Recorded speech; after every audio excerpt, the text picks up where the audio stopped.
BJP Umeed portal తీసుకువచ్చి వక్ఫ్ board ఆస్తులను ఉమ్మీద్ పోర్టల్లో ఎంట్రీ చేసుకొని మరియు ఈ వక్ఫ్ బోర్డు ప్రజలని ముతవల్లిలందరూ మస్జిద్ కమిటీలందరూ దీనిలో ఎంట్రీ చేసుకోవాలని రేపు నంద్యాల పట్టణంలో స్టేట్ వక్ఫ్ బోర్డు తరఫున ఒక మీటింగ్ పెట్టుకోవడం జరిగింది. నిన్న ఆ మీటింగ్ని మేము నంద్యాల ముస్లిం జేఏసీ తరఫున తీవ్రంగా ఖండిస్తున్నాము. ఎందుకంటే ఆల్ ఇండియా ముస్లిం పర్సనల్ లా బోర్డు ఆదేశాలు ఏమున్నాయంటే, ఏదైతే ఈ బీజేపీ గవర్నమెంట్ ఉమ్మీద్ పోర్టల్ తీసుకొచ్చిందో ఇది బీజేపీ యొక్క ఉమ్మీద్ పోర్టల్ కాదు, బీజేపీకి ఉన్మాద్ పోర్టల్.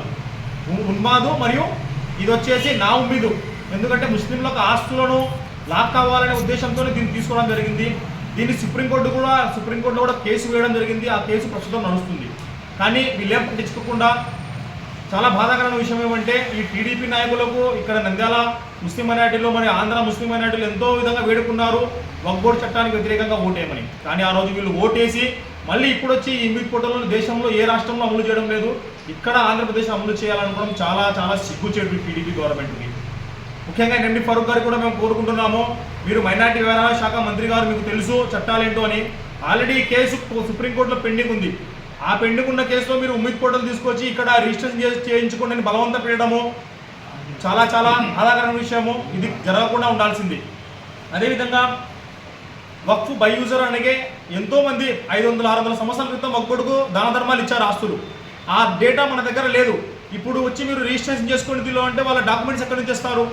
ఒకవేళ వాళ్ళు డాక్యుమెంట్స్ సమర్పించకపోతే ఆ ఆస్తులు గవర్నమెంట్కు చెందినవో లేకుంటే థర్డ్ పార్టీ వచ్చి మాదని చెప్తే వాళ్ళకు వెళ్ళిపోతాయి. ఇక్కడ నష్టపోయేది ఎవరు? వక్ఫ్ బోర్డు మరియు ముస్లిం సమాజము మరియు మసీద్ కమిటీలు మరియు మస్జిదులు. దీన్ని ఖండిస్తున్నాము. ఈ వక్ఫ్ బై యూజర్ తర్వాత వీళ్ళు వెళ్ళి ఎంఆర్ఓల దగ్గర కలెక్టర్ దగ్గర లెటర్ తీసుకోండి అంటున్నారు. అంత ఈజీకి ఇస్తారా వాళ్ళు? మన నంద్యాలలోని కలెక్టర్ గారు నంద్యాల ముస్లిం జేఏసీతో ఒక ఫోటో దిగమంటే దిగరు వీళ్ళు. రేపు మన ముతవల్లీలు వాళ్ళ కలెక్టర్ ఆఫీస్ కాడ లైన్లో నిలబట్టి వాళ్ళు ఇస్తారా? ఎంఆర్ఓలు కూడా కలెక్టర్లు కూడా వాళ్ళు న్యాయంగా పనిచేస్తారన్న నమ్మకం లేదు. ఎందుకంటే వాళ్ళు కూడా రాష్ట్ర ప్రభుత్వ కంట్రోల్లో ఉంటారు. వాళ్ళు చెప్పిన మాట వింటారు. వాళ్ళ అధికారులు వాళ్ళ నాయకులు ఏ విధంగా చెప్తే ఆ విధంగా ఇస్తారు. ఇదంతా ముస్లిం సమాజాన్ని ద్రోహానికి గురి చేసే మొదటి స్టెప్పే ఈ ఉమ్మీదు. ఈ ఉమ్మీద్ని ప్రతి ఒక్కరు తీవ్రంగా వ్యతిరేకించాల్సిందే. ఈ ఉమ్మీద్ పోర్టల్ను ఆల్ ఇండియా ముస్లిం పర్సనల్ లా బోర్డు దీనిలో ఏ ముతవల్లి కానీ మస్జిద్ కమిటీ కానీ దీనిలో ఎన్రోల్మెంట్ చేసుకోవద్దు, దీనిలో ఎంట్రీ చేయకూడదనే ఒక సందేశము దాదాపుగా వారం రోజుల క్రితం ఇచ్చింది. దాన్నే నంద్యాల ముస్లిం జేఏసీ తరఫున మేము కూడా నంద్యాలలోని ప్రతి ముస్లిం మస్జిద్ కమిటీకి ప్రతి ఒక్క ముస్లిం ముతవల్లికి మస్జిద్ ముతవల్లికి కోరుకుంటున్నాము, దయచేసి వీళ్ళ ప్రలోభాలకు మీరు లోను కావద్దు. మన వక్ఫ్ బోర్డు ఆస్తులు ఎక్కడికి వెళ్ళవు. మనం అందరం ఎవ్వరం కూడా ఈ ఉమ్మీద్ పోర్టల్లో ఎవ్వరు కూడా ముస్లిం మస్జిద్ కమిటీలు కానీ ముతవల్లీలు కానీ మన ఆస్తులను దానిలో ఎన్రోల్ చేయకూడదు అనే ముస్లిం పర్సనల్ లా బోర్డు సందేశాన్ని నంద్యాల ముస్లిం జేఏసీ మీకు వినిపిస్తుంది.